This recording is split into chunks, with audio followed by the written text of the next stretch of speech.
Iba't ibang eksena naman sa barangay ang ating ibinahagi rito sa teletabloid. Tulad na lamang ng happy-happy na sana naudlot pa. Iyan ang sinapit ng grupo ng mga kabataan habang nagpa-party at nagsasayawan sa Barangay 176A, Caloocan City. Pero ang kanilang sound system na sobrang lakas at maging ang kanilang sigawan ay bawal na sa ilalim ng umiiral na anti-noise law.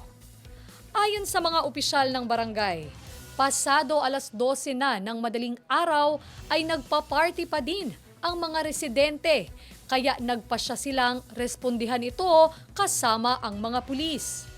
Mayroon ding mga residente sa lugar ang tumawag sa 911 para isumbong ang ingay ng mga nagpa-party.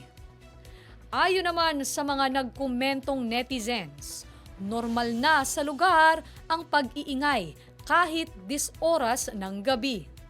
Anila, kahit nga walang okasyon, mayroong mga nagkakantahan kahit lagpas na sa itinakdang oras. Kayo mga kaabante, may mga kapitbahay din ba kayong pasaway?